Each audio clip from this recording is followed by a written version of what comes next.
भूय अजो नित्य शाश्वतोऽयं पुराणो न, क्या था, अजो नित्य शाश्वतोऽयं पुराणो न हन्यते हन्यमाने शरीरे।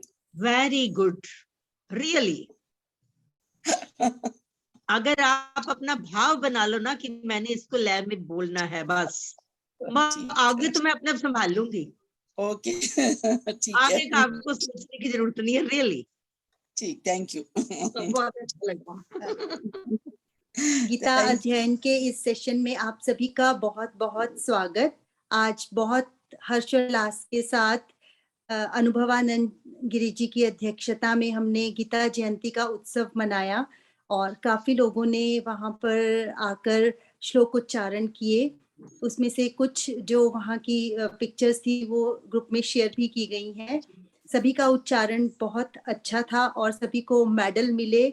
मीन्स वो बचपन में मेडल मिलते थे और आज दोबारा से मिले तो बहुत अच्छा लगा। उम्मीद करते हैं कि बाकी लोग जो दूर हैं वो भी कभी ना कभी जब आएंगे, सम्मिलित होंगे तो वो भी ले पाएंगे इस मेडल को। बहुत ही बढ़िया आज का प्रोग्राम रहा और सभी से निवेदन कि जब भी ऐसा कोई आयोजन किया जाए तो उसका एक अलग ही अपना मजा होता है जब हम वहां सामने आकर उच्चारण करते हैं। आज का गीता अध्ययन का सेशन दोबारा से हम दूसरे अध्याय पर आ जाते हैं जहां हम आजकल आत्मा के विषय में जान रहे हैं। राणा सर को प्रणाम और निवेदन की आज की चर्चा की शुरुआत करें। सारी संगत का बहुत बहुत धन्यवाद जो वहां पर पहुंचे अपना समय निकाल के, और नेक्स्ट कोई भी प्रोग्राम हो मैं उम्मीद करती हूँ कि मैक्सिमम पहुंचे। बहुत ही अच्छा लगा, गुरु जी को बहुत अच्छा लगा आप सब पहुंचे। मेरी तरफ से जी क्षमा प्रार्थना। कोई बात नहीं गुरु जी, मैं आपका समझती हूँ, कोई बात नहीं। मेरी तरफ से एक्चुअली आज मेरी वाइफ की तबीयत ठीक नहीं थी, नहीं तो मैं उसे जरूर भेजता। मैंने तो आशु जी से पहले पूछा, मैं क्या मैडम नहीं पहले पूछा। कोई बात नहीं, परमात्मा नहीं जरूर आती, पर एक्चुअली आज मैंने कल भी इसलिए कहा था भी कोशिश करेंगे क्योंकि कल भी उसकी तबीयत ठीक नहीं थी। तो आज उम्मीद थी कि बेटर हो जाएगी, बट वो हो नहीं पाई उतनी कि वो ज्वाइन कर। ठीक है, याद जरूर किया मैंने, जो नहीं आए उनको मिस किया। कोई बात नहीं।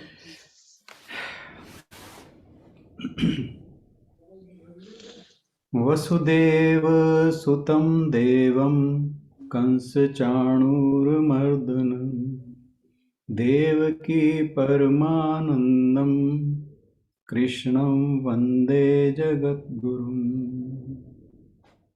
सभी को बहुत बहुत प्रणाम।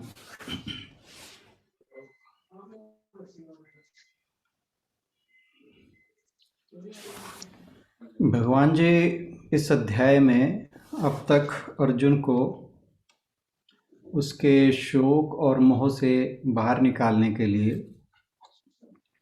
उसके वास्तविक स्वरूप का ज्ञान दे रहे हैं, उसे समझा रहे हैं कि तुम जो अपने आप को समझते हो, और उसके थ्रू हमें भी समझा रहे हैं जो सांसारिक प्राणी है वह यह समझता है कि मैं यह शरीर हूँ। तो भगवान जी यहाँ अर्जुन के माध्यम से हम सबको ये समझा रहे हैं कि शरीर जो है वो एक आवरण है उस नित्य आत्मा का जो अविनाशी है, जो शाश्वत है। और यहाँ बता रहे हैं कि अब तक जो बताया है कि उसमें कोई विकार नहीं होता। तो अगर मनुष्य अपने वास्तविक स्वरूप को पहचान ले तो फिर वे दुख और शोक आदि से विरक्त हो जाता है, उसमें शोक मोह दुख आदि की भावना नहीं रहती। और उसी बात को आगे बढ़ाते हुए भगवान जी जो कह रहे हैं वो 21वें श्लोक में आज हम करेंगे। बहन जी से अनुरोध के जरा 21वां श्लोक पढ़ दें।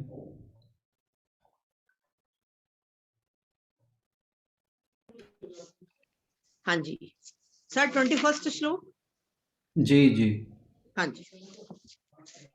वेदा विनाशिनम नित्यम संगीता मैडम के लिए स्पेशली। वेदा विनाशिनम नित्यम य एन एन न पे कोमा मज ज पे कोमा मव्ययम य एन मज मव्ययम। ये वर्ड है एनम प्लस अजम। एनम का मतलब आत्मा के बारे में। ये अजम अजन्मा है, अव्ययम अविनाशी है। अव्ययम अव्यय है, अविनाशी ही समझो उसको। वेदा विनाशिनम नित्यम य एन मजमव्ययम। दोबारा ध्यान रखना, एन मजमव्ययम। कथम स पुरुषः पार्थ, थ को लंबा करेंगे। कथम स पुरुषः पार्थ कम घातयति हन्तिकम, कम घातयति हन्तिकम। पार्थ यह पुरुष एनम अविनाशिनम, कि जो मनुष्य, हे अर्जुन, जो मनुष्य इस शरीरी को, एनम इस शरीरी को, अविनाशी, नित्यम अजम और अव्ययम, नित्य जन्म रहित और अव्यय जो खर्च नहीं होता, अव्यय जानता है। वेद का मतलब जानता है। स कथम कम हंति, वह कैसे किसको मारे, कम घातयति किसको कैसे मरवाए। हाँ जी। पिछले श्लोक में भगवान जी ने आत्मा के विषय में कहा था कि इसमें कोई विकार नहीं होता, ना ये जन्म लेता है, ना मृत्यु को प्राप्त होता है, और ना ही इसमें घटोत्तरी या बढ़ोतरी होती है, किसी प्रकार का क्षय होता है।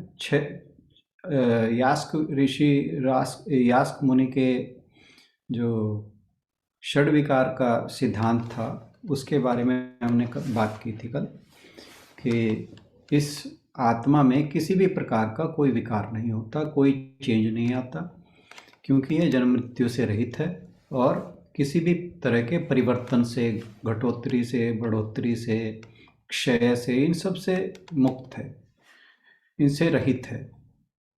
अब उसी बात को आगे बढ़ाते हुए भगवान जी बता रहे हैं कि अर्जुन, जो मनुष्य यह जानता है, वेद वह जो जानता है, अविनाशिनम, कि जो विनाश के अधीन नहीं है, जो परिवर्तन से रहित है।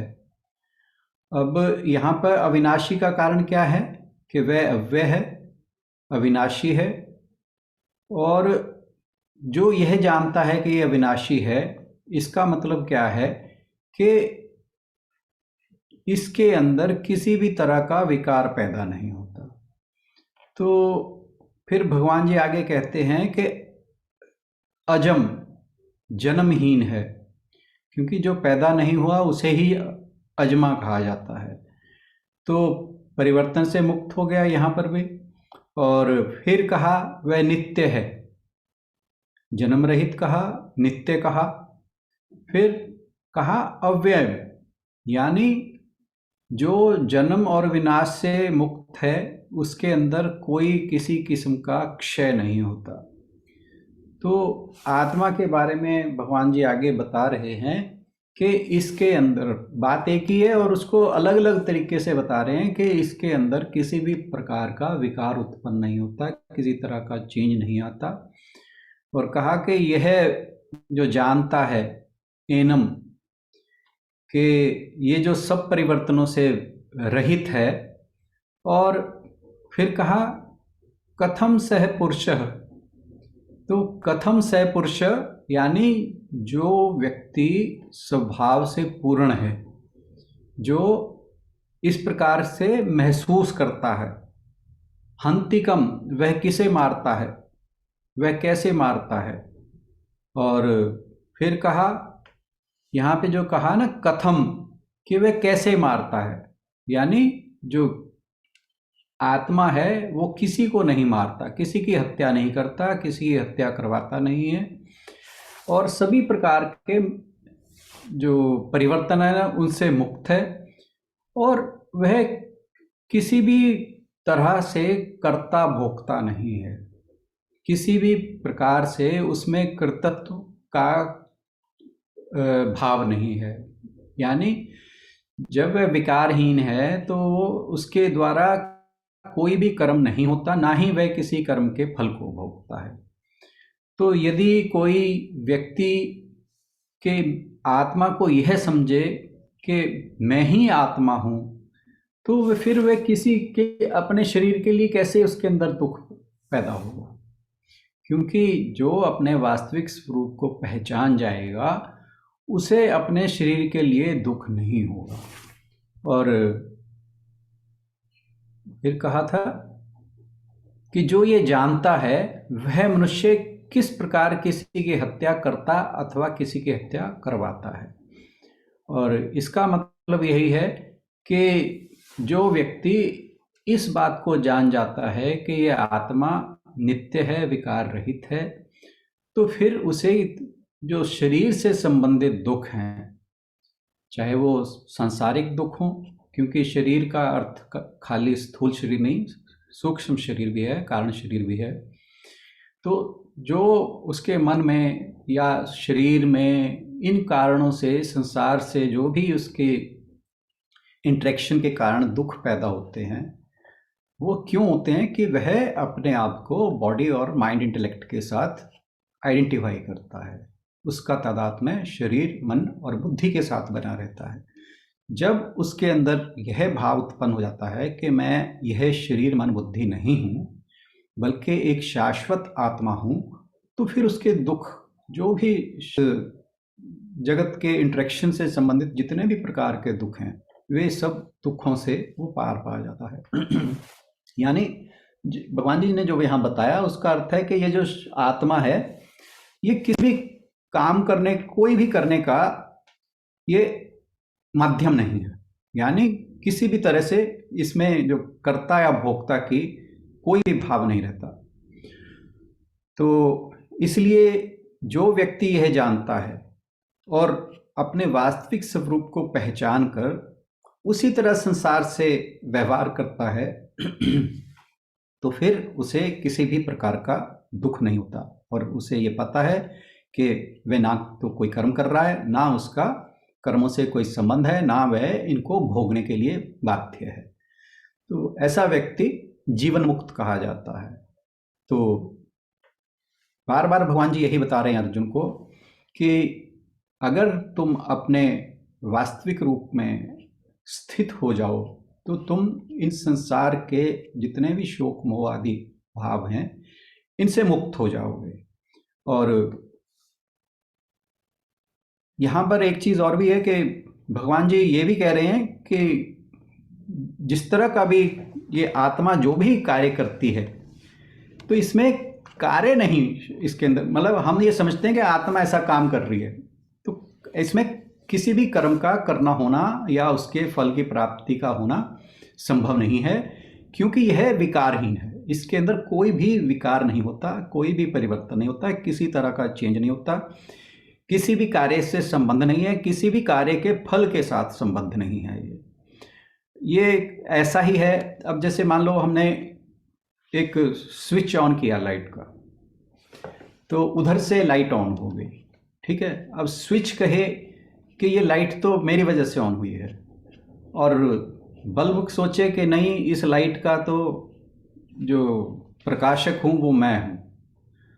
तो ये दोनों में अहम भाव है, क्योंकि वास्तविक जो इसके अंदर तत्व है जिसके कारण ये लाइट उत्पन्न हुई है, लाइट प्रकाशमान हुई है, वह है करंट, बिजली, जो उन तारों के मध्य से स्विच के ऑन करने से लाइट तक पहुंचती है और उसको, लाइट को ग्लो करती है, प्रकाशित करती है। तो जो व्यक्ति वास्तविक तत्व को समझ जाता है, उससे अहंकार, दुख, शोक, ये सब चीज़ों से विरक्त हो जाता है, इन चीज़ों से मुक्त हो जाता है, और फिर कोई दुख शोक आदि उसके मन में नहीं रहते। अगला श्लोक ले लें आज, तो अभी तो टाइम काफ़ी है। बहन जी आप नेक्स्ट श्लोक पढ़ देंगे, 22वां। हाँ जी। वासांसि जीर्णानि यथा विहाय, जहां जीर्णानि बोलते हैं यथा साथ ही स्टार्ट करेंगे क्योंकि न को चोटी की मात्रा है और ये शिखर निचंद है। वासांसि जीर्णानि यथा विहाय नवानि गृह्णाति नरोपराणि, नवानि गृह्णाति नरोपराणि, तथा शरीराणि विहाय जीर्णा, तथा शरीराणि विहाय जीर्णा, न्यन्यानि संयाति नवानि देहि, न्यन्यानि संयाति नवानि देहि। नरः यथा जीर्णानि वासांसि, मनुष्य जैसे, नरोपराणी जहां लिखा हुआ है नरः, मनुष्य जैसे पुराने वस्त्रों को विहाय छोड़कर अपराणी दूसरे नए कपड़े गृह्णाति धारण कर लेता है, तथा वैसे ही देही जीर्णानि शरीराणि, शरीराणि शरीराणि उसी प्रकार देही पुराने शरीरों को विहाय छोड़कर अन्यानि दूसरे नवानि नए संयाति नए शरीरों में चला जाता है। मनुष्य जैसे पुराने कपड़ों को छोड़कर दूसरे नए कपड़े धारण कर लेता है, ऐसे ही देही पुराने शरीरों को छोड़कर दूसरे नए शरीरों में चला जाता है। हाँ। बहुत ही इम्पोर्टेंट श्लोक है ये, और ये हिंदू धर्म में बहुत से जितने भी हमारे यहाँ कर्म कांड होते हैं, ख़ास तौर पे जब घर में किसी की मृत्यु हो जाती है तो बहुत ज़्यादा कोट किया जाता है, इस श्लोक का पाठ किया जाता है, और यह बताने के लिए कि जो शोकग्रस्त परिवार है वो यह समझे कि इस मनुष्य का, जिसकी भी प्राणी की मृत्यु हुई है, कि वह एक शरीर को छोड़कर दूसरा शरीर धारण कर रहा है, इसलिए इसमें कोई शोक की आवश्यकता नहीं है। और बात वही है कि जो मेन पॉइंट है यहाँ पे वो फिर वही है कि जो ये शाश्वत आत्मा है यह बिल्कुल निर्विकार है, यह शरीर को इसी प्रकार त्याग देती है, पुराने शरीर को, जिस प्रकार व्यक्ति पुराने कपड़ों को उतार कर नए कपड़े ग्रहण कर लेता है। यहाँ पर जो बात सारी वही हो रही है कि अर्जुन को कैसे समझाया जाए कि जो उसके मन में अपने स्वजनों के प्रति, गुरु के प्रति, भीष्म पितामह के प्रति जो उनकी संभावित मृत्यु से दुख या मोह उसमें उत्पन्न हो रहा है, उसको कैसे उसके मन से निकाला जाए, ताकि जिससे कि वह इस दुख से उबर सके और उसे पता लगे कि जिस चीज़ के लिए, ये तो पहले ही 11वें श्लोक में कह दिया था कि तो जिस चीज़ के लिए शोक कर रहा है वे शोक के लिए उपयुक्त नहीं है। और उसी बात को भगवान जी बहुत अलग अलग तरीक़ों से स्टेप बाय स्टेप उसके इस डाउट को, इस दुख को मिटाने के लिए ये सारे श्लोक जो हैं आ रहे हैं, ताकि उसे अपने वास्तविक स्वरूप का ज्ञान हो जाए। तो यहाँ पर जो ये कहने का भाव यही है कि जो तू ये सोच रहा है कि गुरु द्रोण और भीष्म पितामह आदि अगर वो मृत्यु को प्राप्त हो जाएंगे तो इसमें शोक की कोई बात नहीं है, क्योंकि अब यहाँ पर जो वर्ड जीर्णानि आया है, यानी पुराने वस्त्र जो जीर्ण शीर्ण हो गए हैं। तो अब गुरु द्रोण और भीष्म पितामह भी, उनके शरीर, क्योंकि वो वृद्ध हो चले थे तो उनके शरीर भी जीर्ण हो चुके थे। तो यहाँ पर उसे एक किस्म से ये समझाया जा रहा है अर्जुन को कि अगर ये मृत्यु को प्राप्त होते भी हैं तब भी दुख का कोई कारण नहीं है। हालांकि युद्ध में आगे जाकर मृत्यु किसकी होगी ये तो समय के गर्भ में छिपा था, परंतु भगवान जी क्योंकि उसके मन में ये भाव आ रहा था कि अगर इनकी मृत्यु हो गई तो मुझे पाप लगेगा, तो भगवान जी उसे बता रहे हैं कि अगर ये मृत्यु को प्राप्त होते भी हैं तब भी ये एक पुराना शरीर छोड़ के एक नए शरीर को धारण करेंगे और इसलिए इसमें दुख का कोई भी कारण नहीं है। अब ये जो कपड़ों को चेंज करने की यहाँ पे भगवान जी ने बात बताई है, ये इतनी इजीली इस बात को एक्सप्लेन किया है कि कोई भी सामान्य बुद्धि का व्यक्ति इस बात को समझ सकता है कि क्योंकि ये हमारा डेली एक्सपीरियंस है कि जब भी हमारे कपड़े पुराने हो जाते हैं या गंदे हो जाते हैं हम उनको बदल कर नए वस्त्र धारण कर लेते हैं, और जब हम अपने पुराने वस्त्र छोड़कर नए वस्त्र धारण करते हैं तो उसमें किसी भी प्रकार का कोई दुख नहीं होता। और यही बात भगवान जी उसको समझा रहे हैं कि हमारी आत्मा भी ऐसे ही जैसे हम कपड़ों को चेंज करते हैं ऐसे ही एक शरीर से दूसरे शरीर को जब प्रेजेंट बॉडी का, प्रेजेंट शरीर का, वर्तमान शरीर का प्रारब्ध कर्म के अनुसार समय पूरा हो गया और आयु समाप्त हो गई, तब फिर वह जो जीवात्मा है वह नया शरीर, जिसे यहाँ देही भी कहा गया, शरीरी भी कहा गया, तो वह जो जीवात्मा है वह नया शरीर धारण कर लेती है। और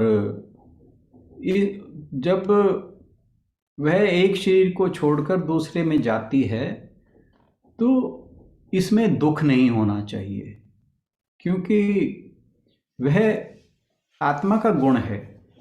जब तक उसके साथ प्रारब्ध कर्म लगे हुए हैं जीवात्मा के साथ, तब तक वो कार्मिक अकाउंट जब तक क्लियर नहीं होता तो वह एक शरीर को छोड़कर जब उस शरीर का समय पूरा हो जाता है दूसरे शरीर को धारण कर लेती है। तो इसलिए भगवान जी कह रहे हैं कि अर्जुन तो ये पक्का समझ के, जब ये जो माननीय लोग हैं अगर ये मृत्यु को प्राप्त होते हैं तो तू इनके मरने में तू अपने क्षत्रिय धर्म का ही पालन करेगा और इसमें तेरे को कोई पाप नहीं लगेगा, क्योंकि हो सकता है कि ये जो प्रेजेंट इनकी लाइफ है उससे कोई बहुत बेटर लाइफ मिले इन्हें, क्योंकि इनके जो कर्म हैं, जो इनके ये दिव्य आत्माएं हैं और श्रेष्ठ पुरुष हैं, तो इनको इनके मृत्यु के लिए शोक का कोई कारण नहीं है। और जब मनुष्य को ये समझ आ जाता है कि देह और देही यानी शरीर और शरीरी या शरीर और जीवात्मा ये दोनों अलग अलग यूनिट हैं, अलग अलग हैं दोनों, तो फिर उसे देह के नाश होने में, देह के मृत्यु को प्राप्त होने में कोई शोक नहीं होता। क्योंकि जब जो इस श्लोक में कहा है कि जब जैसे वस्त्र जीर्ण हो जाता है, पुराना हो जाता है, कटा फटा हो जाता है, तो उसे बदलते हुए मनुष्य के मन में कोई दुख नहीं होता। उसी प्रकार जब यह शरीर जीर्ण हो जाता है, ये वृद्ध हो जाता है और जीव आत्मा के लिए अनुपयोगी हो जाता है। अनुपयोगी का अर्थ है कि जीव आत्मा, जो हमारी आत्मा है, वो उसका लक्ष्य रहता है उस मोक्ष की प्राप्ति, उस परमानंद की प्राप्ति।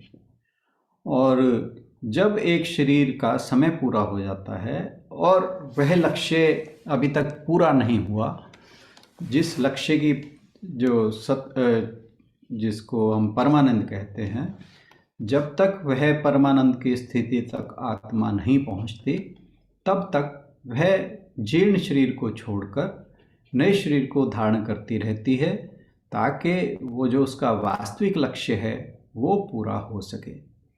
अब यहाँ पर इस श्लोक में एक बात आई है कि आत्मा एक शरीर छोड़ती है, दूसरे को धारण करती है।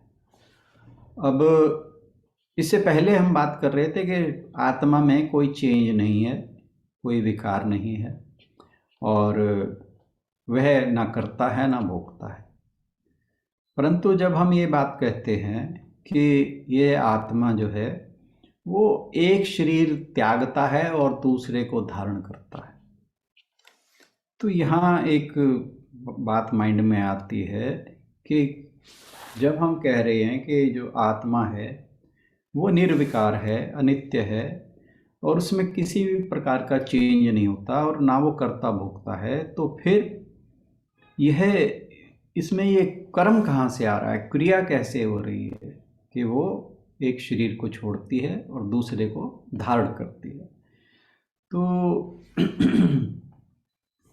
इसको इस तरह से समझा जा सकता है कि जैसे एक व्यक्ति शरीर से कपड़े उतारता है, जो पुराने कपड़े हो गए हैं उसे उतारता है, तो शरीर में जैसे आत्मा और शरीर की बात है, यहाँ पर शरीर और कपड़ों की बात है। तो जब व्यक्ति शरीर से कपड़े उतारता है तो उसके शरीर में कोई विकार नहीं उत्पन्न होता, हालांकि वो कार्य कर रहा है शरीर, यानी उसने कपड़े धारण किए, या ये समझिए पहले जो पुराने कपड़े थे वो उतारे और नए धारण किए, तो शरीर में क्रिया हो रही है, परंतु उसके अंदर कोई परिवर्तन नहीं आ रहा, विकार नहीं हो रहा। क्योंकि अब जैसे उसने कपड़े उतारे और नए धारण किए, इससे ना तो उसकी बॉडी में कोई चेंज आ रहा है कि ना तो वो पतला हो रहा है, मोटा हो रहा है, कमज़ोर हो रहा है या शक्तिशाली हो रहा है, ना दुखी हो रहा है ना सुखी हो रहा है, ना उसके ज्ञान में कोई वृद्धि हो रही है ना कोई कमी हो रही है। तो यानी जैसे शरीर के अंदर कोई चेंज नहीं होता जब वह कपड़े उतारता है, इसी प्रकार यह आत्मा जब एक शरीर से को छोड़कर दूसरे को धारण करती है तब भी उसके अंदर कोई चेंज नहीं होता, हालांकि ऐसा लगता है कि यह कुछ कर रही है, परंतु ऐसा इसमें जो कर्ता भोक्ता का भाव है वह तब भी नहीं होता। बिल्कुल ऐसे ही जैसे सूर्य का जो प्रकाश है वो हर तरह के व्यक्ति के ऊपर, हर तरह के जीव के ऊपर, हर तरह के पेड़ पौधे के ऊपर पड़ता है, मलमूत्र पर भी पड़ता है, गंदे पानी पर भी पड़ता है, साफ पानी पर भी पड़ता है, अच्छे मनुष्यों पर भी पड़ता है, बुरे मनुष्यों पर भी पड़ता है, राक्षसों पर भी पड़ता है, हर तरह के व्यक्ति पर पड़ता है, परंतु जो सूर्य का प्रकाश है उसमें किसी तरह का विकार नहीं हो रहा, हालांकि क्रिया वहाँ भी हो रही है। तो जो व्यक्ति को शरीर के मरने का दुख होता है उसका कारण क्या है? उसका कारण वह यह होता है कि वह मरने से दुखी नहीं हो रहा, उसकी इच्छा जो है हमेशा जीने की रहती है, उसे ये रहता है कि मैं सदा जीवित रहूं, और क्योंकि उस मृत्यु जो है उस इच्छा का हनन करती है, उस इच्छा को के विपरीत काम करती है, तो इसलिए उसे दुख होता है शरीर के बिछड़ने का। और तो यह जो दुख है उसको केवल उसकी नासमझी, क्या नाम समझी कि उसका वास्तविक स्वरूप जो है वो विकार रहित है। तो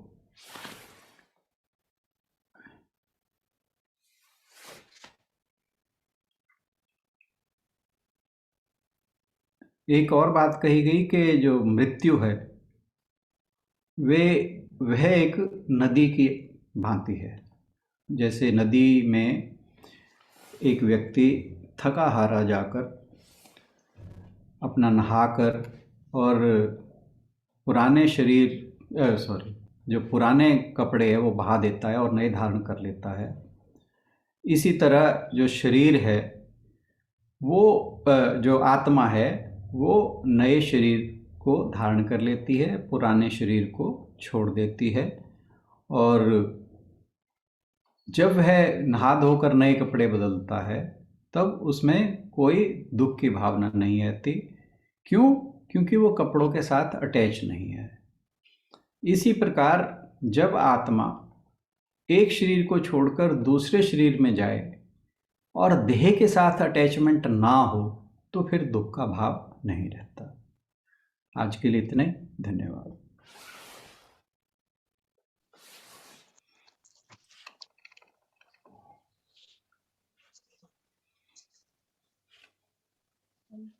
बहुत अच्छे से सर ने आज के श्लोक समझाए और बहुत ही इम्पोर्टेंट श्लोक हैं। इनफैक्ट जब हम गीता के बारे में नहीं जानते थे तो यही 4-5 श्लोक हम अक्सर सुना करते थे, जिनका अर्थ आज सर ने बड़े अच्छे से समझाया है।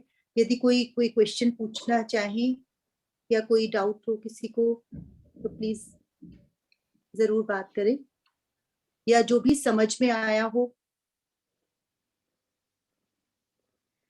जरूरी नहीं कि डाउट ही होगा। हाँ, कि जो भी किसी को लगा, अच्छा लगा किसी को आपको। नई बात, कई नई बात भी किसी के दिमाग में आ जाती है तो अच्छा है शेयर करें। सब म्यूट हो गया आपका। अनीता ओके, जी कुछ हाँ। कहना चाहेंगे? अनीता जी। बस अच्छे से समझ आया और समझना इसको। यही जैसे कल वो कह रहे थे ना कि जो कौन से गुलशन बिग जी, तो उनको समझा रहे थे हम कि जैसे सर ने बताया था कि मैं यदि ऑपरेशन के लिए होता हूँ तो मुझे मतलब मेरा बीपी हाई नहीं होता, मैं बिल्कुल ठीक रहता हूँ। तो वही जैसे आज भी यही डिस्कस किया कि भी हमें यही दिमाग में रखें कि मैं मतलब ये बॉडी नहीं हूँ, मैं ये माइंड नहीं हूँ, मतलब उसी में हम स्थित होने की कोशिश करें। तो सर तो बहुत मतलब हमसे ऊंचा ही पहुंचे हुए हैं तो उस अवस्था में ज्यादा देर तक रह सकते हैं। और हम यदि इस फील को अपने अंदर लेके आए कि आत्मा में ही हम स्थित हो पाए, और उसको बहुत मुश्किल है ये, लेकिन उसको दिमाग में बार बार इस बात को लेके आए तो शायद हम जो छोटे छोटे दुख से दुखी होते हैं तो उससे शायद हम ना हो पाए दुख। तो बहुत अचीव करना है, ये अचीव करने वाली बात है। ये जो आप बात कह रहे हैं ना कि मैं कोई बहुत ऊंचा पहुंचा हुआ ऐसा कुछ नहीं है। जो हर व्यक्ति जो हर दीदी व्यक्ति और फील आप करता है मैं भी वैसा ही फील करता हूँ। हाँ, वैसे तो फर्क भी नहीं होगा। हो सकता है कि मैं उस टाइम पे जब कुछ इस तरह की स्थिति उत्पन्न होती है तो मुझे वो बातें याद आ जाती हों, और ऐसा भी नहीं है कि हर बार ही याद आती है। जब स्थिति ज्यादा विषम होती है ना के लक्षण तब आ जाते हैं उस टाइम। हाँ जी, दैवी संपदा के लक्षण आ जाते हैं, जिसमें से पहला ही है लक्षण अभय। इंसान बिल्कुल बिल्कुल। खत्म हो जाता है कि जो कुछ होगा अच्छा ही होगा।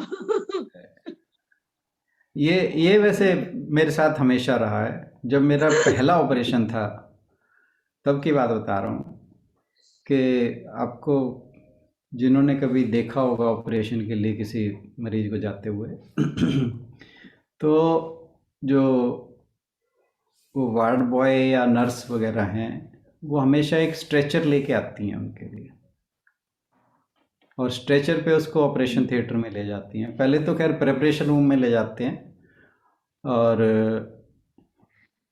तो जब बाहर से ले जाते हैं स्ट्रेचर पे डाल के ले जाते हैं। तो जब वो मेरे लिए स्ट्रेचर लेके आए, मैं कहा भाई मैं तो पैदल चलूंगा। वो कह रहे थे पैदल चलने लायक। और आपको मैं बताऊं, मतलब मैं कुछ ये अपनी प्रशंसा वाली बातें नहीं कर रहा, मैं अपने एक्सपीरियंस से शेयर कर रहा हूँ। प्लीज, हाँ प्लीज, ये इस तरह की बात हम सीखते हैं इससे, हम सीखते हैं। इन बातों को इस तरह से न लें कि भाई मैं अपनी कोई प्रशंसा कर रहा हूँ। मैं सिर्फ अपने एक्सपीरियंस से शेयर कर रहा हूँ। और अभी जैसे मेरा 2014 में ट्रांसप्लांट हुआ, तो जब मेरा डिस्चार्ज हुआ तो वो लेके आए क्या व्हील चेयर, कहते चलो। मैं कहा मैं भला चंगा हूँ मैं कहा मैं तो चल के जाऊंगा। कह रहे नहीं जी आप बहुत वीक हो अभी। मैं कहा कोई बात नहीं, मैं कहा पहले मेरे को देखो तो सही, तो मैं चल सकता हूँ कि नहीं। जब मैं चल सकता हूँ तो फिर व्हील चेयर की क्या जरूरत है। तो मेरी वाइफ मेरे साथ थी, वो लेने गई थी मेरे को, क्योंकि आईसीयू से वो जितने दिन ट्रांसप्लांट होता है वो आईसीयू में ही रखते हैं, वार्ड में नहीं रखते, चाहे प्राइवेट हो चाहे कैसा भी हो। जो भी व्यक्ति, जो पेशेंट है, उसको थ्रू आउट आईसीयू में रखा जाता है। तो और उस दौरान किसी को मिलने जुलने बात करने की वो अलाउड नहीं था। तो ये है कि मेरी वाइफ डेली आती थी और बस बाहर बैठ के कि कोई किस चीज़ की ज़रूरत ना हो ना, या कुछ और हो, तो वो आके चली जाती थी और कोई मिलने नहीं देते थे। तो लास्ट डे जब वो डिस्चार्ज के टाइम लेने आए, तो वो जब कहा कि भाई इसको स्ट्रेचर पे ना, उस पे व्हील चेयर पे ले जाओ, तो मेरी वाइफ भी कहने लगी कि नहीं नहीं, वो भी सोच रही कि भी ये बहुत ज़्यादा वीक होगा। मैं कहा नहीं, ऐसा कुछ नहीं है, ठीक है, शरीर वीक है, मैं वीक नहीं हूँ। तो मैं चल के ही आया। और फिर जब उसके लिए जाना था, क्या नाम है, फॉलोअप के लिए, तो एक दो वो हर हफ्ते बुलाते थे। एक दो वीक तो मैं पीछे अपने वाइफ के साथ लेट के गया गाड़ी में, परंतु तीसरी बार जब मैं तीसरे हफ्ते गया, मैं कहा मैं तो ड्राइव करके जाऊंगा।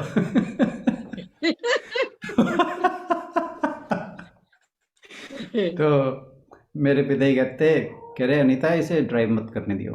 मैं कहा हाँ जी ठीक है।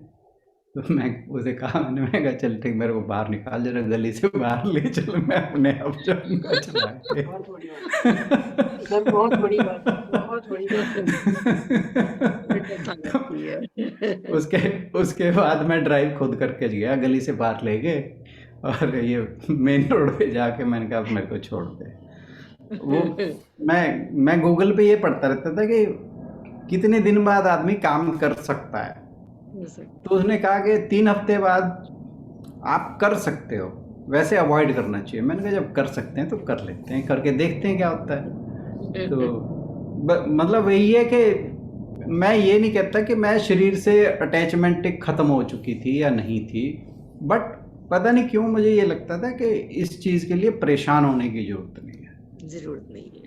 हाँ, मैं ये नहीं कह रहा कि भाई जो गीता जी में हम पढ़ रहे हैं उसके हिसाब से मैं बिल्कुल ये हो गया था कि नहीं मेरा बॉडी से कोई ताल्लुक नहीं है, ऐसा कुछ नहीं है, कोई दर्द नहीं है, कुछ पीड़ नहीं है, ऐसा कुछ नहीं है। बट ये था, मुझे लगता था कि नहीं कोई फ़र्क नहीं पड़ता और ठीक है, शरीर में तकलीफ़ है, बट मेरी जो विल पावर है उसके हिसाब से चलूँगा मैं। और मैं चला और ठीक है, भगवान का कृपा है। अभी तो मैंने आपको अभी तक ये ही बताया कि मेरा ट्रांसप्लांट हुआ है, अभी ये नहीं बताया कि मेरे शरीर में दिक्कतें कितनी कितनी हैं। अगर मैं वो सारी बताऊंगा तो आप हैरान हो जाओगे। सभी में है जी। और सर कोई इमेजिन नहीं कर सकता आपको देख के कि आपके शरीर में कोई दिक्कत है, बिल्कुल नहीं इमेजिन कर सकता।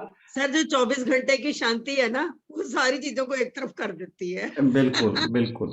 बहुत मैं ये बातें मैं बातें ये सारी इसीलिए शेयर करता हूँ कि हमें शरीर के दुखों के साथ दुखी नहीं होना चाहिए। ठीक है, पार्ट ऑफ लाइफ है, आएगा जाएगा, चल बना रहता है। और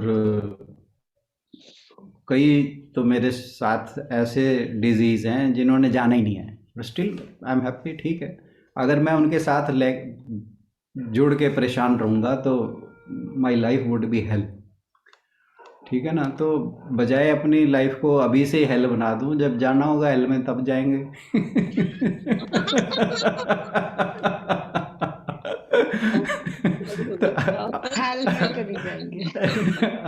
अभी तो हेवन कर रहे हैं। अभी तो हेवन में रहे। बता दो कोई कैसे करते हो, जैसे मेरे को बड़ी परेशानी आई तो फिर कैसे उसमें से निकलना है? पॉजिटिव थॉट है कि कौन बोल रहा है? देखो, एक तो मैं कुछ गॉड्स ग्रेस में बिलीव करके चलो। जब आप भगवान के ऊपर एतबार करके चलोगे ना, ये बस एक चीज़ मैं हमेशा, मैं ये जो बात आ रही है ना कि शरीर से अपने आप को अनअटैच करना, वो शायद मैं नहीं कर पाता। ठीक है। सोचता हूँ, नहीं कर पाता। जैसे एक बार ऑपरेशन हो रहा था मेरा, तो मैंने कहा भाई ये शरीर है, मैं शरीर नहीं हूँ। मैं कहा देखी जाएगी। तो जब मेरा ऑपरेशन शुरू हुआ, जब भाई वो जब चीरा लगाते हैं तो दर्द तो होगा ही। जो काट पीट करते हैं, ज़्यादातर तो ऑपरेशन ऐसे होते हैं कि आपको पूरा बेहोश कर दिया जाता है, पर कुछ ऑपरेशन ऐसे भी होते हैं जहां आपको होश रहती है और आपके उसमें चलता रहता है ऑपरेशन। तो दो तीन मेरे ऑपरेशन ऐसे भी हुए, 2-3 ऑपरेशन मेरे ऐसे भी हुए कि जिनमें पूरा बेहोश नहीं थे करते। वो लोकल एनेस्थीसिया दिया जाता है, उसी पार्ट को वो सुन्न कर देते हैं। तो जब वो किया, तो ये अभी 2-3 साल पहले की बात है। मेरी बाजू में फिस्चुला था, तो फिस्चुला वो डेड हो गया और उसकी वजह से बहुत परेशानी हो रही थी, तो फिस्चुला निकालना था। तो वो लोकलाइज्ड ऑपरेशन किया उन्होंने। तो मैंने कहा कोई बात नहीं, मैं कहा देखी जाएगी। पर जब एनेस्थीसिया का असर ख़त्म हो जाता था, तो फिर वो फिर बार बार इंजेक्शन लगाते थे, परंतु जितनी देर वो ख़त्म होता था फिर ऐसा नहीं था लगता कि शरीर कुछ नहीं है और मैं कुछ अलग हूँ। तो फिर दिमाग वहीं जाता है। बट ये है कि मैं निरंतर ऐसे टाइम में वो क्या नाम है महामृत्युंजय का जाप करता रहता हूँ। और ठीक है, दर्द हुआ तो आई हुई, सब कुछ होता है, वो कोई बात नहीं है। बट ठीक है, वो टाइम सेल ऑफ हो जाता है। बात सारा वही है कि आप उस समय को निकालते कैसे हैं, दुख के समय को निकालते कैसे हैं, बात वहाँ पे आती है सारी की सारी। और अगर आप दुख के समय भगवान को याद रखते हैं, भगवान के प्रति समर्पित रहते हैं, तो मेरा ये मानना है और औरों का भी होगा कि भगवान आपका साथ बहुत ज़्यादा देते हैं। ये तो है, ठीक और है। हाँ, और वो आपके साथ हर ये अगर आप मानते हो ना, तो ये चीज़ हमेशा मान के चलो, आपकी भगवान में श्रद्धा है, तो जब भी कुछ तकलीफ होगी, दुख होगी, तो उसे याद जरूर रखो, उसे कहोगे तू तो मेरे साथ ही है, फिर मुझे ऐसा दुख क्यों हो रहा है, और आप उस दुख से उबर जाओगे। ठीक है सर। सबसे ज़्यादा जरूरी ये भाव अपने अंदर रखना है कि परमात्मा मेरे साथ है। हालांकि वो कहीं जाता नहीं है, परंतु हम याद नहीं रखते इस बात को।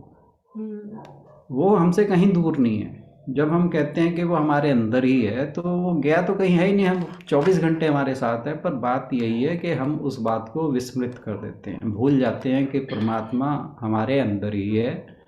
वो अहम ब्रह्मास्मि वाली जो बात है, वो ब्रह्म जो है हमारे अंदर ही है, और वास्तव में तो हम ही ब्रह्म हैं। जब तक हमें यह ज्ञान नहीं है, तभी तक हम अपने आप को बॉडी माइंड इंटेलेक्ट समझते हैं। जिस दिन ये बात समझ आ गई, मैंने एक बात आपसे शेयर भी की थी। एक स्वामी जी थे कि उनका ऑपरेशन हो रहा था, तो उन्हें कहा कि भाई आपको एनेस्थीसिया दिया जाएगा। वो कहते हैं नहीं, मुझे सिर्फ 10 मिनट पहले बता देना, और एनेस्थीसिया की कोई ज़रूरत नहीं है। तो जब उनका ऑपरेशन शुरू हुआ, डॉक्टर ने कहा जी मैं अब आपको वार्न कर रहा हूँ कि आपको एनेस्थीसिया ले लेना चाहिए। हालांकि आपके कहे अनुसार मैं आपको बता रहा हूँ कि आपके 15 मिनट बाद ऑपरेशन शुरू हो जाएगा। उन्होंने कहा कोई बात नहीं। तो उन्होंने एनेस्थीसिया नहीं लिया, और कहते उन्होंने वो ध्यान में चले गए। डॉक्टर को कहा कि मैं पूरे 10 मिनट बाद आप ऑपरेशन शुरू कर दीजिएगा, और मुझे बता दोगे कितने देर का ऑपरेशन है। उन्होंने कहा इतनी देर का ऑपरेशन है। कहते ओके। और जब वो ऑपरेशन ख़त्म हो गया, उसके 5-4 मिनट बाद वो Swami ji as it is, जैसे बिल्कुल कोई दिक्कत ही नहीं थी, उन्हें ऐसे उठ गए, और बिना एनेस्थीसिया के, कोई दर्द नहीं था। ये है अनअटैचमेंट, या शरीर से जो अपने आप को अलग करना। ये भाव तो खैर बहुत वो पहुँचे हुए सिद्ध थे। बट आप ये सोचे कि प्रभु मेरे साथ हैं, इससे आपको बहुत सपोर्ट मिलती है। फिर आपको जो जैसे कुसुम बहन जी कह रहे थे बीपी हाई हो जाता है, वो नहीं होगा आपका। ठीक है सर। बिल्कुल ठीक है सर, अब थैंक मैं यू। कह तो सब बाकियों से रहा था कि अपना एक्सपीरियंस शेयर करो, पर मैंने ही काफी टाइम ले लिया। नहीं कोई पर और सर भी अपनी बहुत अच्छा बात लगता है, करे। बड़ी प्रेरणा मिलती है आपसे। कोई ऐसा और भी है बोले। हाँ, हम है ही मेरे राम, है ही मेरे राम। आज तो शक्ति रहित आपने सब कुछ बता दिया। है ही मेरे थैंक यू, राम, इसके अलावा है ही कुछ थैंक यू। नहीं। बिल्कुल, ये भाव हमारे अंदर सदा नहीं रहता, दिक्कत ये है। और इस भाव के साथ हमेशा बने रहना ही हमारी ड्यूटी है और हमारा लक्ष्य होना चाहिए।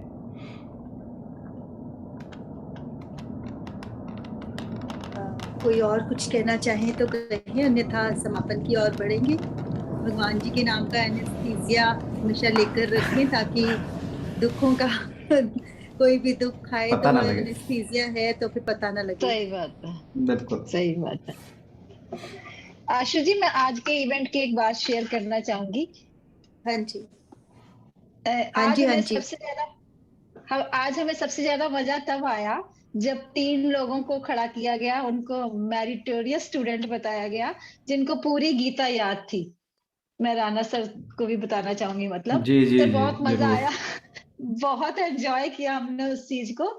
हमारे शशि दीदी तो थे ही, और एक अशोक जी थे, और एक शशि बैठे दीदी हैं के ब्रदर, हाँ, और सुरेंद्र वो जी, तीनों सुरेंद्र तीनों जी। मेंबर हमारे ग्रुप में है। हाँ जी। हाँ, वो बहुत कितने मजेदार लकी हैं हम। इवेंट था। हाँ, उन्होंने मतलब जो श्लोक बोला, वो प्रेम मंदिर से भी आई थी बहन जी, जो उन्होंने भी जैसे ये बोला 16वें अध्याय का ये वाला श्लोक, तो उन्होंने सुनाया, मतलब 7वें अध्याय का ये, मतलब बहुत मजा आ रहा था उसको देख के कि 3 लोगों को उन्होंने स्पेशल ऑनर भी किया, और उनके लिए एक बार फिर से क्लैपिंग कर लीजिए। Hats off. बहुत अच्छा लगा ये देख के। दीदी के लिए स्पेशली मुबारक। दीदी आप म्यूट हो, दीदी आप म्यूट हो।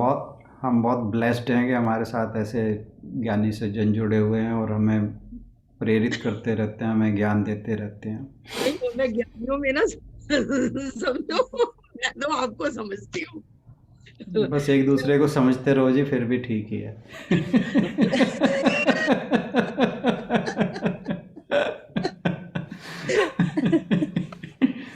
खैर, गुरु जी की प्रेरणा से जिस भाव से उन्होंने मुझे ज्ञान दिया, उस भाव से आगे मैं बिल्कुल लगातार लगी हुई हैं, और मुझे बहुत इस चीज की खुशी है, और उत्तरोत्तर हमारा ये ग्रुप और बढ़ता जाए। बस बिल्कुल। 13 महीना नहीं है तो फिर तो बस बहुत बढ़िया ही बढ़िया, बल्ले बल्ले है। बस कुछ भी है, हम तो ये कहते हैं कि परमात्मा का नाम लेना, जुड़ जाए परमात्मा से, बस जी। इतना बहुत है कि ये ग्रुप है या वो ग्रुप है, ऐसा कुछ नहीं। हाँ लेकिन जी, हाँ जी। मुझे भी बहुत खुशी हुई, मैक्सिमम बहनें भाई प्रेजेंट हुए। चलो, किसी की कोई मजबूरी है, वो एक बात अलग है। मैं भी 1 महीने से, मेरे बच्चे आए हुए थे, मैं बिजी थी वहां पर। ऑर्गेनाइजर जो और आए हुए थे, वो भी बहुत बढ़िया स्टेज सेक्रेटरी, उन्होंने अपना रोल अदा किया। मैंने आज ही मतलब कि उनको मैं मिली थी। तो हमारे नेक्स्ट ईयर मैं उम्मीद करती हूँ कि सुनीता मेहता और अनीता जी, विजय जी और दीपा जी और आशु जी, मैं उम्मीद करती हूँ कि अगले साल ये गीता पूरी तैयार कर लेंगे। अगर किसी कारण से ना भी हो पाई तो हमारे प्रयत्न जारी रहे।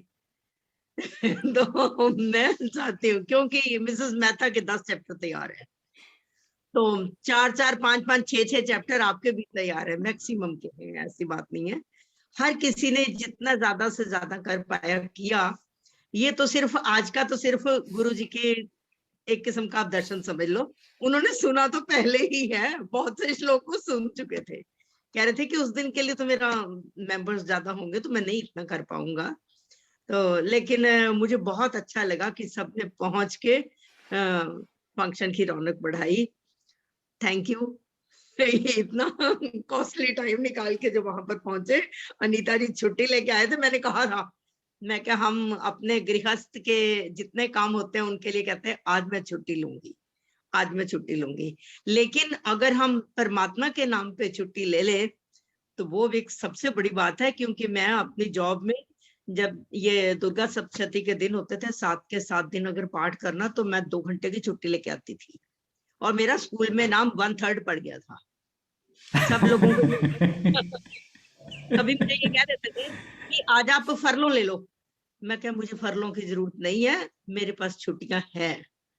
तो मैं अपनी छुट्टी ही लगवाती थी कि मैं क्या परमात्मा के नाम पर अगर मैं धोखा दूंगी ना, तो मैं अपने आप को धोखा दे रही हूँ, मैं किसी और को नहीं धोखा दे रही। तो वो चीज जो है मुझे आज बहुत अच्छा लगा। अनीता जी पहुंचे, और भी होंगे ऐसे। तो हम लोग अपनी लाइफ में इस तरह से ही बने रहे कि परमात्मा के नाम पे भी हमारी छुट्टियां उसी तरह से चलें जैसे हमारे मैरिज वगैरह में होती है। तो वो भी एक ये तो छोटी सी सौभाग्य है, सबसे हमारा ज्यादा सौभाग्य है दीदी, तो हमारा सौभाग्य है। मुझे बहुत खुशी हुई।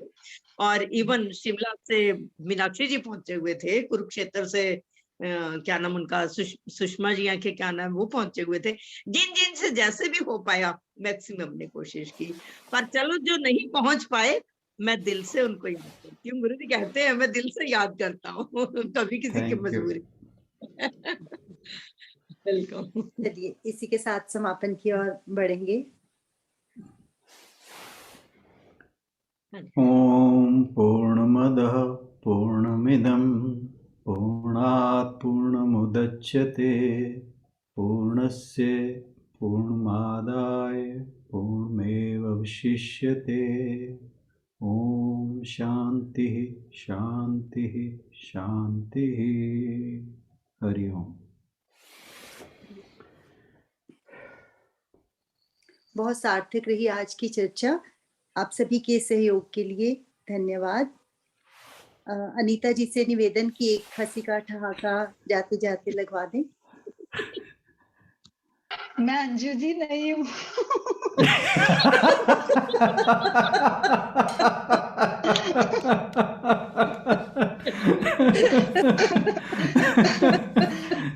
हालांकि हम सब एक ही है, हालांकि हम सब एक ही है, लेकिन मैं अंजू जी नहीं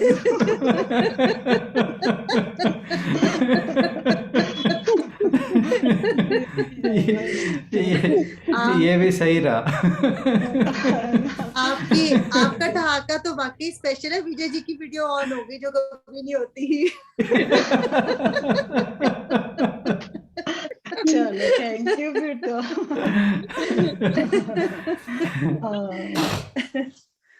विजय जी का भी आज सहयोग बचे। सभी को Thank बहुत you बहुत जी, प्रणाम, बहुत Thank बहुत प्रणाम।